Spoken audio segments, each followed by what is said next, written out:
With the impeachment of Donald J. Trump behind us, it's time for reflection on the events of the last month.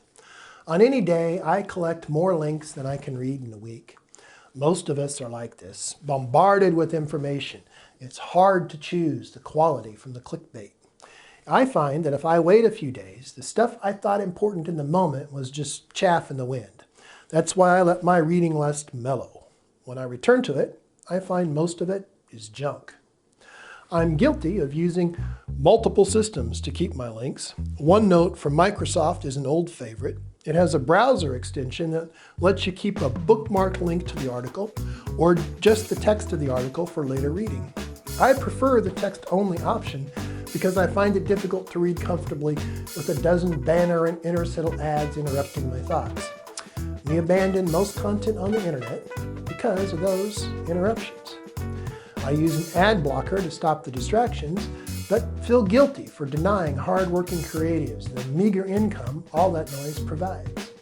Many years ago, Firefox added a reading mode feature that dispensed with the noise and let you return to the ad-laden page when you were finished reading. I used it religiously. When Microsoft's new Chrome-based Edge browser included a reading mode, I switched to Edge. Fearing this newfound efficiency, some sites now block these reading mode features by offering just a summary of the article, or they block the content entirely from the view. For those, I return to the ad blocker or abandon the site for greener content. Recently, I started using Pocket to collect my links.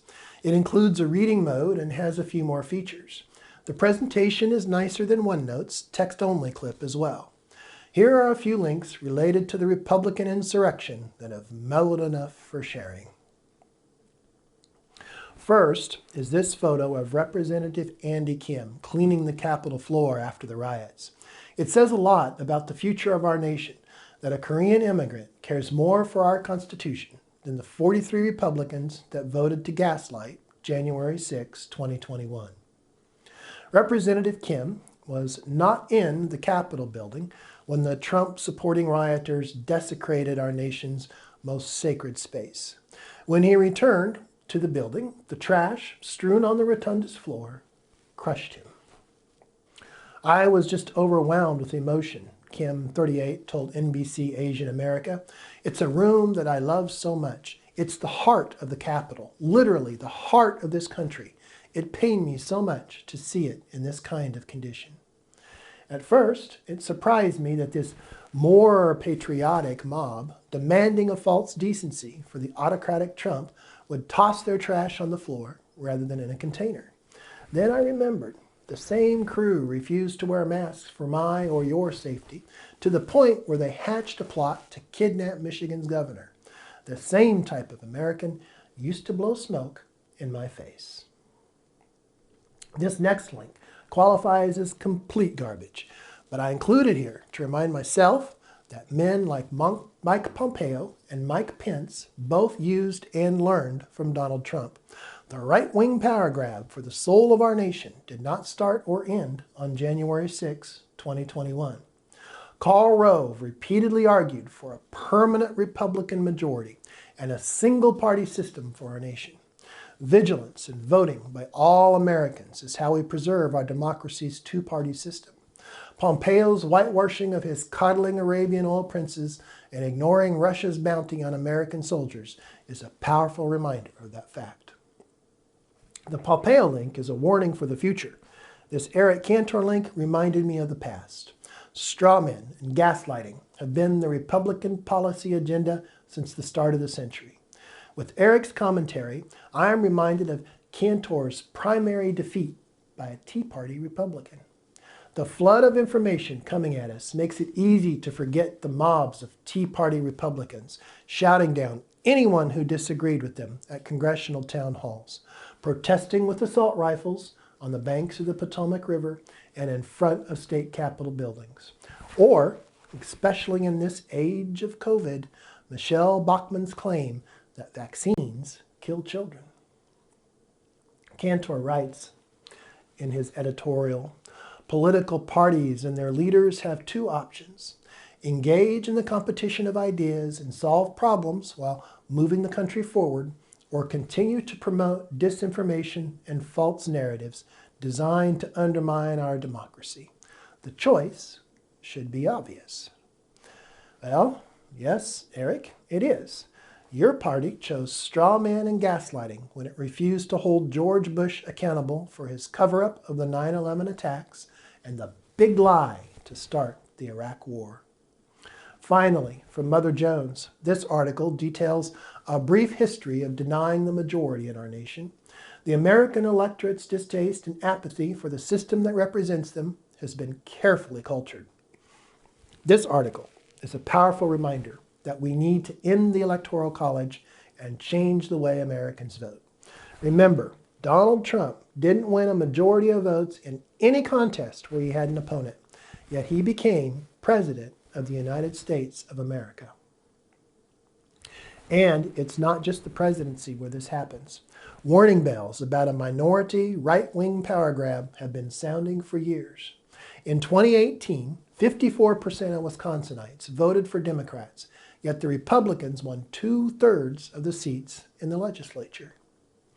I have collected the article's pivotal paragraphs into the following narrative. The Wisconsin saga showed how much power Republicans can exert without popular support, and it's about to be replicated on a much larger scale.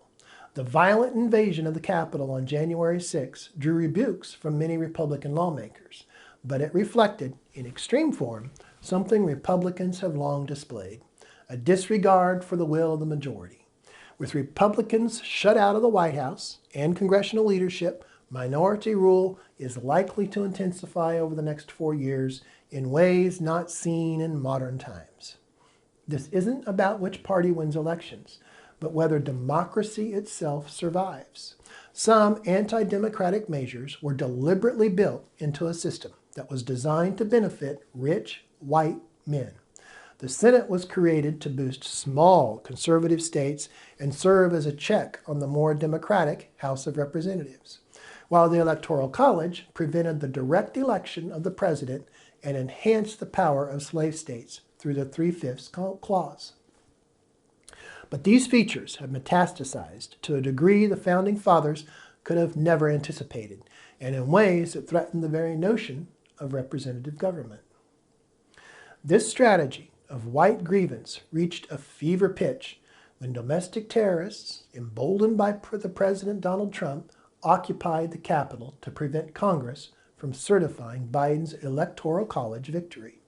But that unprecedented attempt by Trump and his allies to overturn the election results is a mere prelude to a new era of minority rule, which not only will attempt to block the agenda of a president elected by an overwhelming majority, but threatens the long-term health of American democracy. 15 small states with 38 million people combined routinely elect 30 GOP senators. California, with 40 million residents, is represented by 2 Democrats. This imbalance is getting worse. By 2040, roughly 70% of Americans will live in 15 states with 30 senators, while the other 30%, who are whiter, older, and more rural than the country as a whole, will elect 70 senators. After the 2012 Sandy Hook Elementary School shooting, bipartisan legislation requiring background checks for gun sales was supported by 86% of Americans, but blocked by 46 senators who represented just 38% of the country. This new push to limit voting rights isn't just anti-majoritarian. It's explicitly designed to protect white political power. The Trump campaign, backed by a majority of House Republicans who voted to reject the Electoral College results in Arizona and Pennsylvania, even after the insurrectionists stormed the Capitol, specifically tried to throw out votes in heavily black cities like Atlanta, Detroit, Milwaukee, and Philadelphia. The only real way to reverse minority rule is through big structural reforms, like abolishing the Electoral College, eliminating the filibuster, ending partisan gerrymandering, enshrining a fundamental right to vote in the Constitution, and giving statehood to Washington, D.C. and Puerto Rico, so as to make the Senate more reflective of the country. But that won't happen without bipartisan support. And in some cases, a constitutional convention, and Republicans have little incentive to adopt these reforms when they can consistently hold power without winning a majority of votes or appealing to a majority of Americans. Until democracy breaks them, they'll continue to break democracy. In the introduction of smoking in January 6, 2021, I said America was born with the twin infections of greed and slavery. The impeachment vote of February 13, 2021 was a powerful reminder that Americans want change. 57 senators, a clear majority, voted to convict Donald Trump of inciting the insurrection. It is up to us, the American voter, to hold the Republicans who sided with the insurrection accountable. To break them before they break democracy, you must